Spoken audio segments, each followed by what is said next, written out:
Hello, ബിൽഡിയർ കരിയറിൻ്റെ പുതിയൊരു വീഡിയോയിലേക്ക് എല്ലാവർക്കും സ്വാഗതം. അപ്പോൾ നമ്മൾ ഓൾറെഡി മെൻഷൻ ചെയ്തിട്ടുണ്ടായിരുന്നു RRB NTPCക്ക് ഒരു 45 ഡേയ്സ് റിവിഷൻ സീരീസ് നമ്മൾ സ്റ്റാർട്ട് ചെയ്യുന്നുണ്ട്. ലൈക്ക് നമ്മൾ കഴിഞ്ഞ RRB എക്സാംസിന് ചെയ്ത 20 ഡേയ്സ് സീരീസ് പോലെ തന്നെ. ഓക്കെ, അപ്പം ഈ ഒരു 45 ഡേയ്സ് റിവിഷൻ സീരീസിൽ നമ്മൾ ഇൻക്ലൂഡ് ചെയ്തിരിക്കുന്നത് ഇതുവരെ ചോദിച്ച ഇപ്പം കഴിഞ്ഞ ടെക്നീഷ്യൻ അതുപോലെ JE ALPയുടെ നമ്മൾ ഓൾറെഡി ചെയ്തിട്ടുണ്ട്. അപ്പോൾ അതിനുശേഷം വന്ന JE അതുപോലെ ടെക്നീഷ്യൻ ഗ്രേഡ് 1 ഗ്രേഡ് 2 പിന്നെ കഴിഞ്ഞ മുൻവർഷങ്ങളിൽ NTPCക്കും RRBയുടെ ബാക്കിയുള്ള എക്സാംസിനും SSCയുടെ എക്സാംസിനും ഒക്കെ ചോദിച്ചിട്ടുള്ള ക്വസ്റ്റ്യൻസ് എല്ലാം ഇൻക്ലൂഡ് ചെയ്തിട്ടുള്ള ഒരു സീരീസാണ് നമ്മൾ ഈ ഒരു 45 ഡേയ്സിൽ ഇവിടെ ചെയ്യാനായിട്ട് ഉദ്ദേശിക്കുന്നത്. അതെന്തുകൊണ്ടാണ് അങ്ങനെ എന്നുള്ളത് നിങ്ങൾക്ക് കഴിഞ്ഞ RRB എക്സാം അറ്റൻഡ് ചെയ്തപ്പോൾ മനസ്സിലായിട്ടുണ്ടാവും അല്ലേ? കാരണം ചോദിച്ചിരിക്കുന്നതിൽ ഏറ്റവും കൂടുതൽ പാറ്റേൺ ക്വസ്റ്റ്യൻസ് വന്നിരിക്കുന്നത് നമുക്ക് അറിയാവുന്നത് പോലെ തന്നെ എന്താണ് പ്രീവിയസ് ഇയറിൽ നിന്നുമാണ് വന്നിരിക്കുന്നത്. അതുപോലെ തന്നെ ഒരു പാറ്റേൺ ആണ് ഫോളോ ചെയ്തിരിക്കുന്നത്. അപ്പോൾ ഇപ്പം കഴിഞ്ഞ എക്സാംസിൻ്റെ ക്വസ്റ്റ്യൻസ് വർക്കൗട്ട് ചെയ്യുമ്പോൾ നമുക്കത് കൂടുതൽ എന്താവും, നല്ല രീതിക്ക് ഇനി വരുന്ന അപ്കമിങ് എക്സാംസിന് യൂസ്ഫുൾ ആവുമെന്ന് തോന്നിയതുകൊണ്ടാണ് നമ്മൾ റിവിഷൻ സീരീസിനകത്ത് അത് ഇൻക്ലൂഡ് ചെയ്തിരിക്കുന്നത്. അപ്പം ഇന്നത്തെ PYQല് നമ്മൾ മെയിനായിട്ട് ആഡ് ചെയ്തിരിക്കുന്നത് ഇപ്പം കഴിഞ്ഞ ടെക്നീഷ്യൻ ടെക്നീഷ്യൻ ഗ്രേഡ് 3യിലെ ക്വസ്റ്റ്യൻസ് ആണ്. ഓക്കെ, അപ്പം ടെക്നീഷ്യൻ ഗ്രേഡ് 3യിലെ GK ക്വസ്റ്റ്യൻസ് ആണ് ഇതിനകത്ത് ആഡ് ചെയ്തിരിക്കുന്നത്. അപ്പം എല്ലാവരും അത് നല്ല രീതിയിൽ തന്നെ പ്രാക്ടീസ് ചെയ്യാം. ഓക്കെ, അപ്പം നമ്മുടെ ചാനൽ ആദ്യമായിട്ട് കാണുന്ന ആരെങ്കിലും ഉണ്ടെങ്കിൽ, എൻ്റെ പേര് കീർത്തി. ബിൽഡ് യുവർ കരിയർ എന്ന് പറയുന്നത് ഒരു central government exam oriented, especially RRB SSC exam oriented contents നിങ്ങൾക്ക് പ്രൊവൈഡ് ചെയ്ത് തരുന്ന ഒരു ചാനലാണ്. അപ്പം നമ്മുടെ ചാനൽ ഒന്ന് കയറി നോക്കുക. കാണുന്ന വീഡിയോസ് നിങ്ങൾക്ക് യൂസ്ഫുൾ ആയി തോന്നുവാണെങ്കിൽ മാത്രം നമ്മുടെ ചാനൽ ഒന്ന് സബ്സ്ക്രൈബ് കൂടെ ചെയ്യാം. ഓക്കെ, അപ്പം നമുക്ക് ഇന്ന് ആദ്യമായിട്ട് ഡേ 1 സ്റ്റാർട്ട് ചെയ്യാം. ഓക്കെ, അപ്പം ഇന്ന് എന്താണ്, ഡേ 1 ആണ്. ഡേ 1ലെ ഫസ്റ്റ് വീഡിയോ ആണ്. ഓക്കെ, അപ്പം നമുക്കിത് സ്റ്റാർട്ട് ചെയ്യാം. First question, Dash will present the prestigious Sangeet Nadak Academy Awards to 94 eminent artists for the year 2022-23. Okay, 2022-23 കാലഘട്ടത്തിലെ 94 ആർട്ടിസ്റ്റിന് സംഗീത നാടക അക്കാദമി അവാർഡ് കൊടുത്തു. അത് കൊടുക്കുന്നത് ആരാണ് എന്നാണ് ചോദിച്ചത്. ഇന്ത്യൻ പ്രസിഡന്റ് ആണ് സംഗീത നാടക അക്കാദമി അവാർഡ് കൊടുക്കുന്നത്. 2022-23 എത്ര പേർക്ക് കിട്ടിയിട്ടുണ്ട്? 94 പേർക്ക് അത് കിട്ടിയിട്ടുണ്ട്. ഇത്തവണ പ്രസിഡന്റ് ശ്രീമതി ദ്രൗപദി മുർമു ആണ് ആ ഒരു അവാർഡ് കൊടുത്തത്. ഓക്കെ, അപ്പൊ അത്രയും ക്ലിയർ ആയില്ലേ ആ ഒരു ക്വസ്റ്റ്യനിൽ നിന്ന്? ഞാൻ എപ്പോഴും പറയുന്നത് പോലെ GK ക്വസ്റ്റ്യൻ ഒരെണ്ണം പഠിച്ചാൽ നമുക്ക് 2-3 ക്വസ്റ്റ്യൻസ് ആൻസർ ചെയ്യാൻ പറ്റുന്ന രീതിയിൽ വേണം നമ്മൾ എപ്പോഴും പഠിക്കാനായിട്ട്. അടുത്തത്, where was the first flight test of long range land attack cruise missile conducted by DRDO? Okay, അപ്പൊ DRDOയുടെ യുദ്ധവിമാനമാണ് എന്ത്, long range land attack cruise missile എന്ന് പറയുന്നത്. അതിന്റെ ആദ്യത്തെ ഫ്ലൈറ്റ് ടെസ്റ്റ് നടത്തിയത്, യുദ്ധവിമാനത്തിന്റെ പരിശീലന പറക്കൽ അല്ലെങ്കിൽ ടെസ്റ്റ് ഫ്ലൈറ്റ് എവിടെയാണ് എടുത്തത്? ഒഡീഷയിലെ ചാന്ദിപ്പൂറുള്ള ഇന്റഗ്രേറ്റഡ് ടെസ്റ്റ് റേഞ്ച് ITR വെച്ചിട്ടാണ് ഫസ്റ്റ് ഫ്ലൈറ്റ് ടെസ്റ്റ് നടത്തിയത്. ഓക്കെ, അപ്പൊ ഇത് എങ്ങനെ വേണമെങ്കിലും ചോദിക്കാം. ഈ ഒരു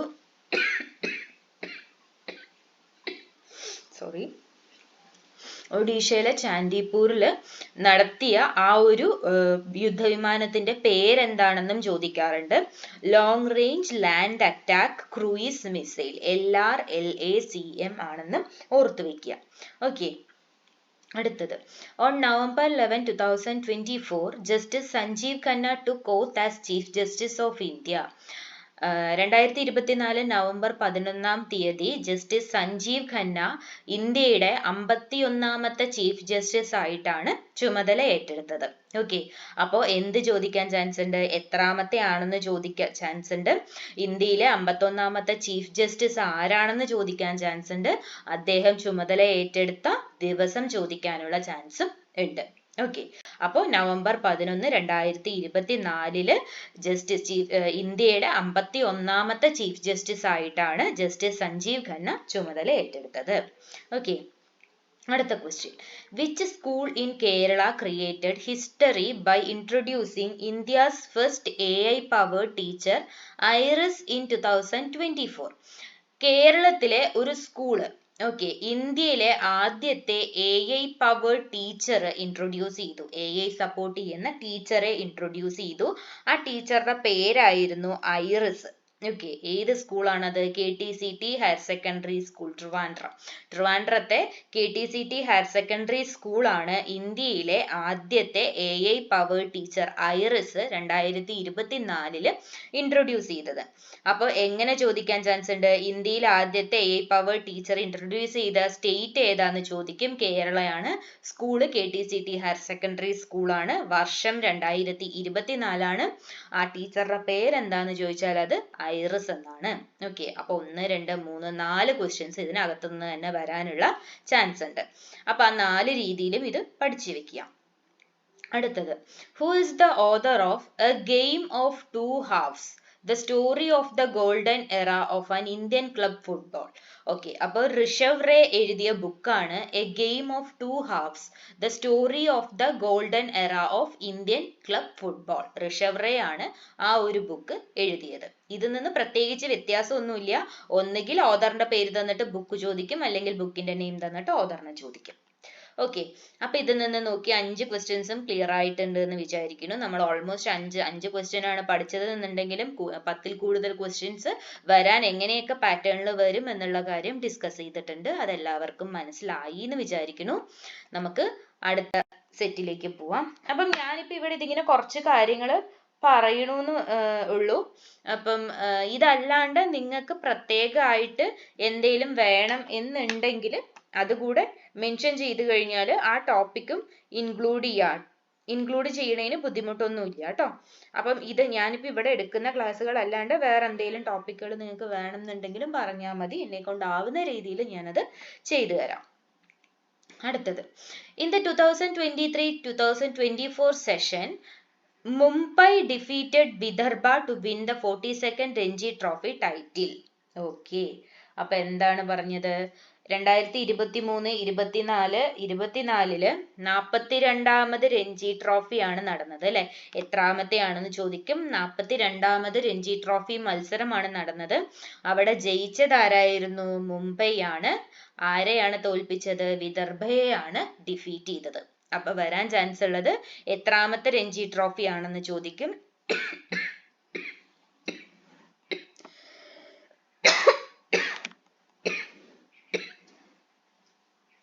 സോറി, 42ാമത് രഞ്ജി ട്രോഫി ആണ്. ദെൻ ചോദിക്കാൻ ചാൻസ് ഉള്ളത് മുംബൈ ആരെയാണ് തോൽപ്പിച്ചത് എന്ന് ചോദിക്കാനുള്ള ചാൻസ് ഉണ്ട്. ദെൻ ആരാണ് വിജയിച്ചത് എന്നും ചോദിക്കാനുള്ള ചാൻസ് ഉണ്ട്. ഓക്കെ, അപ്പൊ മുംബൈ വിദർഭ ആയിരുന്നു ഫൈനലിസ്റ്റ് ആയിരുന്നത്. അതിൽ നിന്നും ആരാണ് ജയിച്ചത്? മുംബൈ ആണ് ജയിച്ചത്. 42ാമത് രഞ്ജി ട്രോഫി മത്സരമായിരുന്നു നടന്നത്. അടുത്തത്, what is the primary objective of the partnership between the British Council and Guidance Tamil Nadu? അതായത് ബ്രിട്ടീഷ് കൗൺസിലും ഗൈഡൻസ് തമിഴ്നാടും ചേർന്ന് ഒരു പാർട്ട്ണർഷിപ്പ് കൊണ്ടുവന്നു. ആ പാർട്ട്ണർഷിപ്പിന്റെ പ്രൈമറി ഒബ്ജക്റ്റീവ്, മെയിൻ ആയിട്ടുള്ള ഒബ്ജക്റ്റീവ് എന്ന് പറയുന്നത് empowering Tamil Nadu's creative economy and cultural industries. തമിഴ്നാടിന്റെ ക്രിയേറ്റീവ് എക്കോണമിയും അതുപോലെ തന്നെ കൾച്ചറൽ ഇൻഡസ്ട്രീസിനെയും എംപവർ ചെയ്യുക, ലോകത്തിന് മുന്നിലേക്ക് കൊണ്ടുവരിക, ഉയർത്തിക്കൊണ്ടുവരിക എന്നുള്ളതായിരുന്നു അവരുടെ പ്രൈമറി ഒബ്ജക്റ്റീവ് എന്ന് പറയുന്നത്. അതിനുള്ള പാർട്ട്ണർഷിപ്പ് ആര് തമ്മിലായിരുന്നു? ബ്രിട്ടീഷ് കൗൺസിലും ഗൈഡൻസ് തമിഴ്നാടും തമ്മിലായിരുന്നു ആ ഒരു പാർട്ട്ണർഷിപ്പ്. അപ്പൊ പാർട്ട്ണർഷിപ്പ് ആരൊക്കെ തമ്മിലായിരുന്നു എന്ന് ചോദിക്കാം. ഒരാളുടെ പേര് തന്നിട്ട് ഒരാളുടെ പേര് ചോദിക്കാനുള്ള ചാൻസും ഉണ്ട്. ഓക്കെ, അടുത്തത്, which of the following phenomena is the result of atmospheric refraction? atmospheric refraction കാരണം ഉണ്ടാവുന്നതാണ് early sunrise ഉം delayed sunset. ഓക്കെ, നമ്മുടെ രാജ്യത്തൊന്നും അതധികം അങ്ങനെ നമുക്ക് ഫീൽ ചെയ്യാൻ പറ്റില്ല. പക്ഷേ യൂറോപ്യൻ കൺട്രീസിൽ ഏറ്റവും കൂടുതലായിട്ട് ഇത് അറിയാൻ പറ്റും. എന്താണ്? അവിടെ വളരെ നേരത്തെ സൺറൈസ് ഉണ്ടാവുകയും ലേറ്റ് ആയിട്ട് സണ്ണ് സെറ്റ് ചെയ്യുകയും ചെയ്യുന്ന കാര്യങ്ങൾ യൂറോപ്യൻ നേഷൻസിൽ യൂറോപ്യൻ കൺട്രീസിൽ കോമൺ ആണ്. നമ്മുടെ അവിടെ പോയാലും എപ്പോ ഒരു 5:30 ഒക്കെയാണ് അല്ലെ, നമ്മുടെ നാട്ടിൽ ഒരു 5:30. സൺസെറ്റ് വരുന്നത് മാക്സിമം ഒരു 7 മണിയൊക്കെ ആകുമ്പോഴത്തേക്കും എങ്ങനെ പോയാലും നമ്മൾ സൺസെറ്റ് ഒക്കെ കാണാറുണ്ട്. പക്ഷെ ഇതൊന്നും അല്ലാണ്ട് നമുക്കറിയാം, നമ്മൾ ഇപ്പം എല്ലാവർക്കും ആക്സസ് ഉണ്ട് അല്ലെ. ഇപ്പൊ യൂട്യൂബ് ചാനൽസിലൊക്കെ നോക്കിക്കഴിഞ്ഞാൽ ഒരുപാട് യൂട്യൂബേഴ്സ് പറയണ കേട്ടിട്ടുണ്ട്, രാത്രി 10 മണി എന്ന് പറഞ്ഞാൽ നമ്മുടെ നാട്ടിൽ 5 മണി പോലെയും 4 മണി പോലെയുമാണ് ഇവിടെ ഉള്ളത് എന്നൊക്കെ പറഞ്ഞിട്ട് കാണാറുണ്ട്. അപ്പൊ അതിന്റെ എല്ലാം റീസൺ എന്ന് പറയുന്നത് അറ്റ്മോസ്ഫിയറിക് റിഫ്രാക്ഷൻ ആണ്. അടുത്തത്, in which district of Kerala did a major landslide occur in July 2024? Okay, നമുക്ക് എല്ലാവർക്കും അറിയുന്ന കാര്യമാണ്. 2024 ജൂലൈയിൽ നമ്മൾ ഉരുൾപൊട്ടൽ നടന്നത് വയനാടാണ്. ഓക്കെ, അപ്പൊ അതിനെക്കുറിച്ച് കൂടുതലായിട്ട് നമ്മളൊന്നും പറയേണ്ട ആവശ്യമില്ല. നമുക്ക് അടുത്ത ക്വസ്റ്റ്യനിലേക്ക് പോവാം. The United Nations 2024 Multidimensional Poverty Index notes that India has the highest number of multidimensionally poor people globally, affecting 234 million people. Okay, 2024 Multidimensional Poverty Indexന്റെ കണക്ക് പ്രകാരം ലോകത്തിൽ തന്നെ ഏറ്റവും കൂടുതൽ മൾട്ടി ഡയമെൻഷനലി പുവർ പീപ്പിൾ ഉള്ളത് എവിടെയാണ്? ഇന്ത്യയിലാണ്. അത് എത്രത്തോളം ആൾക്കാരെയാണ് അഫക്റ്റ് ചെയ്തിരിക്കുന്നത്? 234 മില്യൺ ആൾക്കാരെയാണ് ഈ ഒരു മൾട്ടി ഡയമെൻഷനലി പോവർട്ടി അല്ലെങ്കിൽ മൾട്ടി ഡയമെൻഷണൽ പോവർട്ടി എന്ന് പറയുന്ന ഒരു കാര്യം അഫക്റ്റ് ചെയ്തിരിക്കുന്നത്. ഓക്കെ, അപ്പൊ അത് ക്ലിയർ ആയിട്ടുണ്ട് എന്ന് വിചാരിക്കുന്നു. ഇതിനകത്ത് ഡിസ്കസ് ചെയ്ത 5 ക്വസ്റ്റ്യൻസും മനസ്സിലായിട്ടുണ്ട് എന്ന് വിചാരിക്കുന്നു. എക്സ്ട്രാ എങ്ങനെയൊക്കെ വരും എന്നുള്ള കാര്യവും ഞാനിവിടെ മെൻഷൻ ചെയ്ത് പോയിട്ടുണ്ട്, അതും ക്ലിയർ ആയിട്ടുണ്ടാവും എന്ന് വിചാരിക്കുകയാണ്. അടുത്ത question, in the 1980s which one of the following synthetic chemicals was responsible for the rapid depletion of ozone in the atmosphere? 1980കളിൽ പെട്ടെന്ന് ഒരു സിന്തറ്റിക് കെമിക്കലിന്റെ ഓസോൺ പാളികളിൽ നമ്മൾ എന്ത് കണ്ടുപിടിച്ചു? വിള്ളലുകൾ അല്ലെങ്കിൽ ഓസോൺ പാളി നശിച്ചുകൊണ്ടിരിക്കുകയാണ് എന്നൊരു കണ്ടെത്തൽ നമ്മൾ നടത്തി.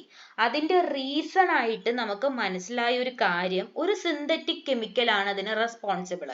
അത് ഏതായിരുന്നു? Chloro fluoro carbon. ഇന്നും അന്നും നമ്മൾ അത് ഏറ്റവും കൂടുതൽ യൂസ് ചെയ്യുന്നത് എവിടെയാണ്? ഫ്രിഡ്ജ് എന്നല്ല ആക്ച്വലി പറയേണ്ട, റെഫ്രിജറേറ്റർ. ഓക്കെ, റെഫ്രിജറേറ്ററിലാണ് നമ്മൾ ഏറ്റവും കൂടുതലായിട്ട് ക്ലോറോ ഫ്ലൂറോ കാർബൺസ് യൂസ് ചെയ്യണത്. റെഫ്രിജറേറ്റേഴ്സിന്റെ യൂസേജ് വ്യാപകമായതോട് കൂടിയിട്ടാണ് എന്ത് സംഭവിക്കുന്നത്? ആദ്യത്തെ റീസൺ ആണ് കേട്ടോ. അപ്പം നമ്മൾ എന്ത് കണ്ടുപിടിച്ചു? 1980സിലായിരുന്നു ആ ഒരു ഓസോണിന്റെ റാപ്പിഡ് ഡിപ്ലീഷൻ നമ്മൾ കണ്ടുപിടിച്ചത്. അതിന് റീസൺ ആയിട്ട് വന്നത് ക്ലോറോ ഫ്ലൂറോ കാർബൺസ് ആയിരുന്നു. ഓക്കെ, അടുത്തത്, in September 2024 which bank launched a Gen AI powered virtual relationship manager called Aditi, aimed at improving the digital customer service experience? Okay, അപ്പൊ ഇന്ന് നമുക്കറിയാം, നമ്മളെല്ലാവരും ഡിജിറ്റൽ ബാങ്കിങ് ഓപ്റ്റ് ചെയ്യുന്ന ആൾക്കാരാണ് അല്ലെ. എന്തേലും നിവൃത്തി ഉണ്ടെങ്കിൽ ഡയറക്റ്റ് ബാങ്കിലേക്ക് പോവാൻ മടി കാണിക്കുന്ന ഒരാൾക്കാരാണ് നമ്മൾ. എങ്ങനെയും വീട്ടിലിരുന്ന് അല്ലെങ്കിൽ നമ്മൾ ഇരിക്കുന്നിടത്ത് തന്നെ ഓൺലൈനായിട്ട് ചെയ്യാം എന്നുള്ള സ്ട്രാറ്റജി ഫോളോ ചെയ്യുന്ന ആൾക്കാരാണ്. അപ്പോ സെപ്റ്റംബർ 2024 ബാങ്ക് ഓഫ് ബറോഡ അതിനൊരു കാര്യം കൊണ്ടുവന്നു. അവരെന്താ ചെയ്തതെന്ന് ചോദിച്ചാൽ, ജെൻ AI പവേർഡ് ആയിട്ടുള്ള ഒരു വിർച്വൽ റിലേഷൻഷിപ്പ് മാനേജറിനെ അവര് ലോഞ്ച് ചെയ്തു. അതിന്റെ പേര് എന്തായിരുന്നു? അതിഥി എന്നായിരുന്നു അതിന് പേര് നെയിം ചെയ്തത് അവരതിന്. ദെൻ അതിന്റെ എയിം എന്തായിരുന്നു? Digital customer service experience improve ചെയ്യുക എന്നൊരു ലക്ഷ്യത്തോട് കൂടിയിട്ട് 2024 സെപ്റ്റംബറിലാണ് ബാങ്ക് ഓഫ് ബറോഡ ഒരു വിർച്വൽ റിലേഷൻഷിപ്പ് മാനേജർ അതിഥിനെ ലോഞ്ച് ചെയ്തത്. ഓക്കെ, അപ്പം ഇവിടെ ചോദിക്കാൻ ചാൻസ് ഉള്ളത് ഏത് ബാങ്ക് ആണെന്ന് ചോദിക്കും. അത് ബാങ്ക് ഓഫ് ബറോഡയാണ്. ദെൻ ആ ഒരു സമയം എപ്പോഴാന്ന് ചോദിക്കും. സെപ്റ്റംബർ 2024 ആ വിർച്വൽ റിലേഷൻഷിപ്പ് മാനേജറുടെ പേര് ചോദിക്കാൻ ചാൻസ് ഉണ്ട്. ഇറ്റ്സ് അതിഥി. ആൻഡ് അവരുടെ എയിം എന്തായിരുന്നു? Digital customer service experience. Okay, അപ്പൊ ഇത്രയും കാര്യങ്ങൾ ഈ ഒരു ക്വസ്റ്റ്യനിൽ നിന്ന് മനസ്സിലായിട്ടുണ്ട് എന്ന് വിചാരിക്കുന്നു. നമുക്ക് എന്ത് ചെയ്യാം, അടുത്ത ക്വസ്റ്റ്യനിലേക്ക് പോവാം. Which of the following is an example of an object moving in uniform circular motion? Uniform circular motion എന്ന് പറഞ്ഞാൽ എന്താണ്? ഒരു പെർട്ടിക്കുലർ ടൈം പീരീഡിൽ പെർട്ടിക്കുലർ ഡിസ്റ്റൻസ് അല്ലെങ്കിൽ പെർട്ടിക്കുലർ റെവല്യൂഷൻ കംപ്ലീറ്റ് ചെയ്യുന്ന ഒരു ഒബ്ജക്റ്റിനെയാണ് നമ്മൾ എന്ത് പറയാ, it's on uniform circular motion എന്ന് പറയുന്നത്.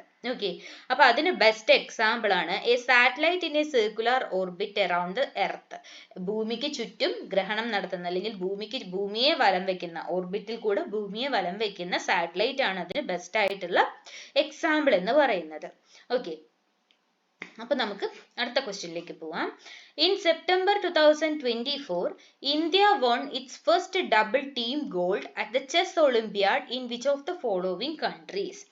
സെപ്റ്റംബർ 2024 ഇന്ത്യ ഹംഗറിയിൽ വെച്ച് നടന്ന ചെസ് ഒളിമ്പ്യാഡില് ഇന്ത്യയുടെ ആദ്യത്തെ ഡബിൾ ടീം ഗോൾഡ് വിൻ ചെയ്തു.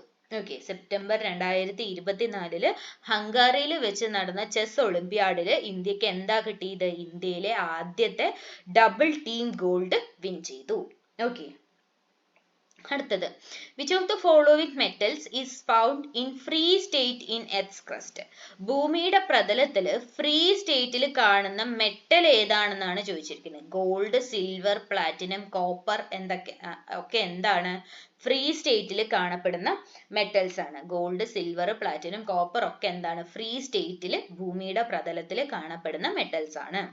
ഓക്കെ, അപ്പൊ ഇത്രയും കാര്യങ്ങളൊക്കെയും ഇതിനകത്ത് നിന്ന് മനസ്സിലായിട്ടുണ്ട് എന്ന് വിചാരിക്കുന്നു. നമ്മൾ ഈ പറഞ്ഞു തരുന്ന കാര്യങ്ങളിൽ എന്തെങ്കിലും ഡൗട്ടോ കൺഫ്യൂഷനോ ഉണ്ടെങ്കിൽ കമന്റ് സെക്ഷനിൽ ചോദിക്കണം കേട്ടോ. ആ ഡൗട്ട് വച്ചുകൊണ്ടിരിക്കരുത്, അത് ചോദിച്ച് ക്ലിയർ ചെയ്ത് പോയി കഴിഞ്ഞാലായിരിക്കും എപ്പോഴും പഠിക്കുന്ന കാര്യത്തിൽ ഒരു പ്രോപ്പർ ആയിട്ട് നമുക്ക് മുന്നോട്ട് കൊണ്ടുപോകാനായിട്ട് പറ്റും നമ്മുടെ പഠിത്തം. ഓക്കെ, അടുത്തത് according to the activity series of metals, which pair of metals is found in the native state അല്ലെങ്കിൽ natural state? natural stateൽ കാണപ്പെടുന്ന metals എന്ന് പറയുന്നത് gold and silver ആണ്. അപ്പൊ നമുക്കറിയാം ഏതൊക്കെയാണ് കാണുന്നതെന്ന്. ഗോൾഡ്, സിൽവർ, പ്ലാറ്റിനം, കോപ്പർ ആണ്. അപ്പൊ അതിൽ ഏത് പെയർ ആണോ നമുക്ക് ഓപ്ഷനിൽ തന്നിരിക്കുന്ന ആ പെയർ നമുക്ക് എന്ത് ചെയ്യാൻ പറ്റും? മാർക്ക് ചെയ്യാനായിട്ട് പറ്റും. ഓക്കെ, അടുത്തത് in October 2024 Partha Sengupta was appointed as MD and CEO of Bandhan Bank. October 2024 Partha Sengupta Bandhan ബാങ്കിന്റെ ആണ് MD and CEO ആയിട്ട് അപ്പോയിന്റ് ചെയ്യപ്പെട്ടത്. ഓക്കെ, അപ്പൊ ഇവിടെ ചോദിക്കാൻ ചാൻസ് ഉള്ളത് ഏത് ബാങ്ക് ആണെന്ന് ചോദിക്കും. It's Bandhan bank. ഏത് മാസമാണെന്ന് ചോദിക്കും. ഒക്ടോബർ 2024 ആൻഡ് ആരെയാണ് അപ്പോയിന്റ് ചെയ്തത്? പാർത്ഥ സെൻഗുപ്തനെയാണ് എന്തായിട്ടാണ് അപ്പോയിന്റ് ചെയ്തത്? MD and CEO ആയിട്ടാണ് അപ്പോയിന്റ് ചെയ്തത്. അപ്പൊ 4 ക്വസ്റ്റ്യൻസ് ഇതിനകത്ത് നിന്ന് വരും. October 2024 Partha Sengupta, MD and CEO Bandhan bank. Okay, നമുക്ക് അടുത്ത ക്വസ്റ്റ്യനിലേക്ക് പോവാം. Sir creek dispute is A long standing border dispute between India and Pakistan. ഇന്ത്യയും പാകിസ്ഥാനും തമ്മിൽ വളരെ കാലമായി നടന്നു വരുന്ന ഒരു അതിർത്തി തർക്കമാണ് സർ ക്രീക്ക് ഡിസ്പ്യൂട്ട് എന്ന് പറയുന്നത്. ഓക്കെ, അപ്പൊ എന്തൊക്കെ ചോദിക്കാൻ ചാൻസ് ഉണ്ട്? ഇന്ത്യയും പാകിസ്ഥാനും തമ്മിൽ നടക്കുന്ന ക്രീക്ക് ഡിസ്പ്യൂട്ട് എന്താണെന്ന് ചോദിക്കാം. അതൊരു ബോർഡർ ഡിസ്പ്യൂട്ട് ആണ്. ആ ബോർഡർ ഡിസ്പ്യൂട്ടിന്റെ പേരെന്താണെന്ന് ചോദിക്കാം. It's sir creek dispute. അത് ഏതൊക്കെ രാജ്യങ്ങൾ തമ്മിലാണെന്ന് ചോദിക്കാം. ഇന്ത്യയും പാകിസ്ഥാനും തമ്മിലാണ് ആ ഒരു ഡിസ്പ്യൂട്ട് നടക്കുന്നത്. ഓക്കെ, അത്രയും കാര്യങ്ങൾ ക്ലിയർ ആയി എന്ന് വിചാരിക്കുന്നു. നമുക്ക് അടുത്ത ക്വസ്റ്റ്യനിലേക്ക് പോവാം. Who is the first Indian woman to win 2 gold medals at the 2024 Paralympic Games in Paris? 2024 Paralympic games നടന്നത് പാരീസിൽ വെച്ചിട്ടായിരുന്നു. ഓക്കെ, അവിടെ ആദ്യത്തെ ഇന്ത്യൻ വനിത 2 ഗോൾഡ് മെഡൽ നേടിയ ആദ്യ ഇന്ത്യൻ വനിത ആരാണ്? ആവണി ലെക്കാര. എനിക്കിത് ഇങ്ങനെ തന്നെയാണോ പ്രൊനൗൺസ് ചെയ്യേണ്ടതെന്ന് അറിയില്ല. എനിക്ക് അറിയാവുന്ന രീതിയിൽ ഞാൻ പറഞ്ഞു തരുന്നുണ്ട്. തെറ്റുണ്ടെങ്കിൽ ഒന്ന് മെൻഷൻ ചെയ്യണം കേട്ടോ. ആവണി ലെക്കാര ആണ് ഇന്ത്യയിൽ നിന്നും ആദ്യമായിട്ട് പാരാലിമ്പിക് ഗെയിംസിൽ 2 ഗോൾഡ് മെഡൽ വിൻ ചെയ്തത്. അത് എവിടെയായിരുന്നു നടന്നത്? പാരീസിൽ ആയിരുന്നു ഇത്തവണത്തെ 2024 പാരാലിമ്പിക് ഗെയിംസ് നടന്നത്. ഓക്കെ, അപ്പൊ അത്രയും കാര്യങ്ങൾ ക്ലിയർ ആയിട്ടുണ്ട് എന്ന് വിചാരിക്കുന്നു. നമുക്ക് 20ാമത്തെ ക്വസ്റ്റ്യനിലേക്ക് പോവാം. In which of the following month Charaideo Moidam, എനിക്ക് ഇതും ഇങ്ങനെയാണോ പ്രൊനൗൺസ് ചെയ്യേണ്ടതെന്ന് അറിയില്ല. കരൈഡിയോ മൈദാം ഓഫ് ആസാം, ആസാമിലെ ഒരു സ്ഥലമാണ് കരൈഡിയോ മൈദാം എന്ന് പറയുന്നത്. അത് എന്ത് ചെയ്തു? യുനെസ്കോ വേൾഡ് ഹെറിറ്റേജ് ലിസ്റ്റിൽ കൊണ്ടുവന്നു. വേൾഡ് ഹെറിറ്റേജ് ലിസ്റ്റിൽ ഏത് കാറ്റഗറിയിലാണ് കൊണ്ടുവന്നിരിക്കുന്നത്? കൾച്ചറൽ കാറ്റഗറിയിലാണ് കൊണ്ടുവന്നത്. ജൂലൈ 2024 അത് ചെയ്തത്. അപ്പം ജൂലൈ 2024 2024 ജൂലൈയില് ആസാമിലുള്ള കരൈഡിയോ മൈദാം എവിടെ ഇൻക്ലൂഡ് ചെയ്തു? യുനെസ്കോ വേൾഡ് ഹെറിറ്റേജ് ലിസ്റ്റിൽ കൾച്ചറൽ കാറ്റഗറിയിൽ അവർ ലിസ്റ്റ് ഔട്ട് ചെയ്തു. ഓക്കെ, അപ്പൊ ഏതാണ് സ്ഥലം എന്ന് ചോദിക്കാറുണ്ട്. ആസാമിലെ ഏത് സ്ഥലമാണെന്ന് ചോദിക്കാറുണ്ട്. ഏത് കാറ്റഗറിയിലാണ് ലിസ്റ്റ് ചെയ്തത് എന്നും ചോദിക്കാറുണ്ട്. ഓക്കെ, ഏത് മാസമാണെന്നുള്ളതും ചോദിക്കാറുണ്ട്. അപ്പൊ ഇത്രയും കാര്യങ്ങളൊക്കെയാണ് ഈ ഒരു സ്ലൈഡിൽ നിന്ന് പഠിച്ചത്. പഠിച്ച കാര്യങ്ങളെല്ലാം മനസ്സിലായിട്ടുണ്ട് എന്ന് വിചാരിക്കുന്നു. നമുക്ക് എന്ത് ചെയ്യാം? അടുത്ത സ്ലൈഡിലേക്ക് പോവാം. Okay, which of the following schemes was launched by the ministry of culture Government of India to provide a platform to the artists and artisans of the Northeast region to showcase their cultural heritage. അതായത് government of India ministry of കൾച്ചറിന്റെ അണ്ടറിൽ ഒരു scheme launch ചെയ്തു. ആ scheme എന്തിനാന്ന് വെച്ച് കഴിഞ്ഞാല് north east റീജിയണിലുള്ള ആർട്ടിസ്റ്റുകൾക്ക്, കലാകാരന്മാർക്ക് അവരുടെ കലയെ രാജ്യാന്തര ശ്രദ്ധയിലേക്ക് കൊണ്ടുവരാനായിട്ട് ഒരു പ്ലാറ്റ്ഫോം കൊടുക്കാനായി ഒരു സ്കീം ലോഞ്ച് ചെയ്തു. ആ സ്കീം എന്തായിരുന്നു? The Octave festival of the north east. The festival of the north east എന്നാണ് ആ ഒരു സ്കീമിന്റെ പേര്. അത് എന്താണ് സ്കീം എന്ന് ചോദിക്കും. എന്താണ് ആ സ്കീം എന്ന് ചോദിച്ചാൽ അത് എന്താണ്? It's to provide a platform to the artist and artisans of the north east region to showcase their cultural heritage. ആരാണ് അത് ലോഞ്ച് ചെയ്തത്? ഗവൺമെന്റ് ഓഫ് ഇന്ത്യയിലെ മിനിസ്ട്രി ഓഫ് കൾച്ചർ ആണ് അത് ലോഞ്ച് ചെയ്തത്. ഓക്കെ, അടുത്ത question. In 2023, the total gross enrollment ratio for primary schools in India was 111.7%. 2023 ഇന്ത്യയിലെ primary സ്കൂളിലെ ഗ്രോസ് എൻറോൾമെന്റ് റേഷ്യോ എന്ന് പറഞ്ഞാൽ പ്രൈമറി സ്കൂളിൽ അഡ്മിഷൻ എടുത്ത റേഷ്യോ എന്ന് പറയുന്നത് 111.7%. 111.7% ഇന്ത്യയിലെ gross enrolment ratio for primary schools. Okay, അടുത്തത്. How many key priorities have been outlined in the Union Budget 2024-25 to achieve the objective of developed India? Developed ഇന്ത്യയുടെ objective ആയിട്ട് അച്ചീവ് ചെയ്യാനുള്ള objectives ആയിട്ട് 9 priorities ആയിരുന്നു 2024-25 union ബഡ്ജറ്റിൽ നമ്മുടെ union minister ആരാണ്? Finance minister ആരാണ്? നിർമ്മല സീതാരാമൻ അല്ലെ? അപ്പൊ നിർമ്മല സീതാരാമൻ പറഞ്ഞത് 9 കീ പ്രയോറിറ്റീസ് ആയിരുന്നു. അപ്പൊ അത് ഏതൊക്കെയാണെന്ന് ഞാനൊന്ന് പറയാം. ഇവിടെ എഴുതാൻ സ്ഥലം ഉണ്ടാവില്ല, അപ്പൊ ഞാനത് പറയാം, ഒന്ന് എഴുതിയെടുക്കുക. Okay, first one productivity and resilience in agriculture. Okay, first one productivity and resilience in agriculture. രണ്ടാമത്തേത് employment and skilling. Third one, inclusive human resource, development and social justice.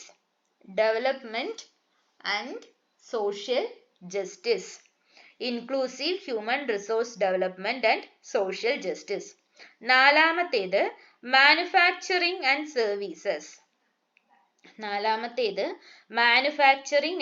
Services. അഞ്ചാമത്തേത് അർബൻ ഡെവലപ്മെന്റ്. ആറാമത്തേത് energy security.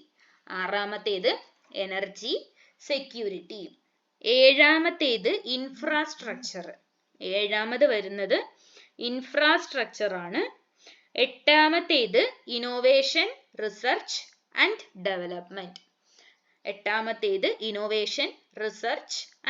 Development. ഒൻപതാമത്തേത് next generation reforms. Okay, അപ്പൊ 9 key priorities ഏതൊക്കെയാണെന്ന് മനസ്സിലായിട്ടുണ്ട് എന്ന് വിചാരിക്കുന്നു. നമുക്ക് അടുത്ത ക്വസ്റ്റ്യനിലേക്ക് പോവാം.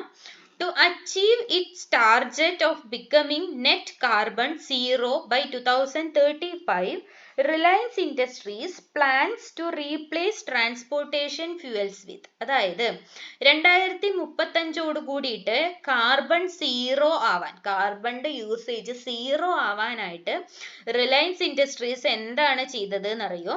അവർ പതിയെ അവരുടെ ട്രാൻസ്പോർട്ടേഷൻ ഫ്യൂവൽസ് എല്ലാം തന്നെ ക്ലീൻ ഇലക്ട്രിസിറ്റി ആൻഡ് ഹൈഡ്രജൻ വെച്ച് റീപ്ലേസ് ചെയ്യാനുള്ള പ്ലാനിങ് ആണ് നടന്നുകൊണ്ടിരിക്കുന്നത്. ഓക്കെ, അത് എന്തിനു വേണ്ടിയിട്ടാണ്? അവരുടെ എയിം എന്താണ്? 2035 ആവുമ്പോഴേക്കും നെറ്റ് കാർബൺ സീറോ ആവാനായിട്ടാണ് അവരുടെ എയിം എന്ന് പറയുന്നത്. അതിനായിട്ട് അവര് ഇലക്ട്രിസിറ്റി ആൻഡ് ഹൈഡ്രജൻ ആണ് ട്രാൻസ്പോർട്ടേഷൻ ഫ്യൂവൽസിന് റീപ്ലേസ് ചെയ്യാനായിട്ട് ശ്രമിച്ചുകൊണ്ടിരിക്കുന്നത്. ഓക്കെ, അടുത്തത്.